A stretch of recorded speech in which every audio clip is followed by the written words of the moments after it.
Apa bentuk salah satu rasa sayang Allah kepada hambanya dengan menguji dia? Sakit dan karena dosa saya yang banyak. Qadarullah, suntikan kemoterapiku belum selesai. Dokter bilang kista aku tumbuh lagi di bagian kanan dan kiri. Aku sedih Ustadz, setiap mau puasa atau puasa udah 2 tahun berturut-turut, aku dirawat karena drop dan operasi urgent. Aku hanya bisa berkencang doa. Aku ingin merasakan ibadah puasa dan ibadah yang lebih di bulan Ramadan.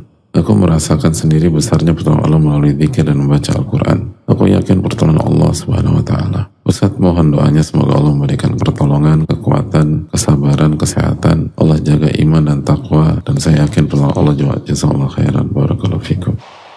Yang pertama, Allah Subhanahu wa Ta'ala berfirman, "Wala tahinu wala tahzanu wa antum a'launa in kuntum mu'minin." Jangan lemah, jangan sedih. Kalian itu mulia jika kalian beriman kepada Allah Tabaraka wa Ta'ala.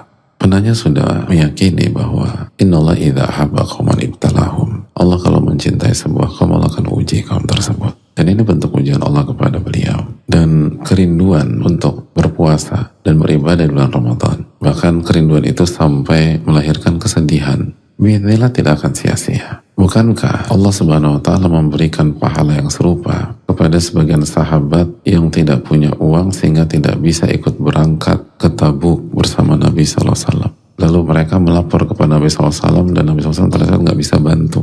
Lalu mereka pulang ke rumah mereka. Allah ceritakan kondisi mereka dalam Al-Quran. Awallaw a'yunuhum tafidu minad dama. Mereka pulang dari Nabi SAW dalam kondisi mereka sedih dan mereka berlinangan air mata. Bayangkan laki-laki pulang nangis, bukan karena nggak mendapatkan uang, bukan karena nggak mendapatkan pujian atau medali, tapi nggak dapat atau nggak bisa menjadi bagian dari perjuangan Nabi SAW. Dan saking sedihnya mereka menangis, berlinangan air mata. Dan mereka itulah yang dikatakan Nabi SAW. Kata Nabi SAW di konteks Tabuk, tidaklah kalian melewati sebuah jalan atau melewati sebuah lembah kecuali mereka itu yang sedih, yang nangis itu mendapatkan pahala yang sama dengan kalian.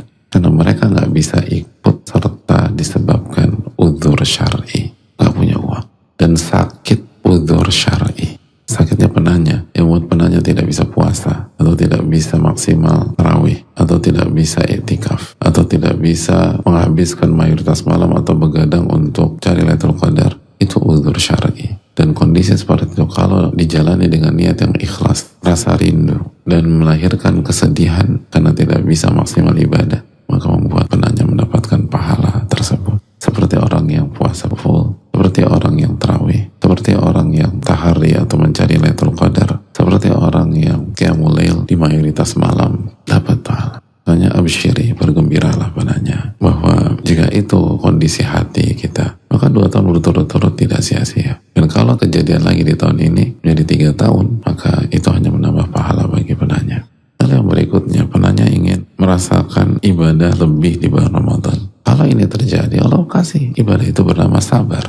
Innama yuwaffas sabiruna ajrahum bighairi hisab. Sesungguhnya orang-orang sabar diberikan pahala oleh Allah tanpa hisab, tanpa batas, unlimited. Dan itulah hakikat puasa. Salah satu hakikat puasa adalah kesabaran. Puasa adalah simbol kesabaran. Maka kalaupun penanya tidak bisa berpuasa pada tahun ini, maka Allah tutup pintu puasa secara zahir, yaitu tidak atau menjaga diri dari pembatal-pembatal puasa dari terbit fajar sampai terbenam matahari. Tapi Allah buka hakikat dari puasa tersebut, yaitu kesabaran. Pahala unlimited. Itu di luar Ramadan. Jadi pahala di luar Ramadannya unlimited. Lalu bagaimana ketika dikerjakan di Ramadan? Jadi Allah Al-Karim, Allah itu Maha Dermawan, Allah Al-Muhsin, Allah yang Maha Baik. Fokus gitu, amalkan ilmu kita. Ada banyak orang dibukakan pintu puasa secara zahir, sehat, nyaman, lalu sahur, lalu puasa dari waktu subuh, lalu waktu fajar, sodik, lalu buka di maghrib. Tapi nggak mengerti esensi dan sikapnya jauh daripada inti puasa. Dia puasa, tapi dia gibah, tapi dia melakukan hal yang haram. Ada sebanyak orang puasa nggak sholat, dia puasa, tapi dia ngerendahin orang dan dia nggak dapat pahala sama sekali. Makanya rubba sha'imin hadduhu min siyamihi al-ju' wal 'atash. Banyak orang yang berpuasa, ganjaran dari puasa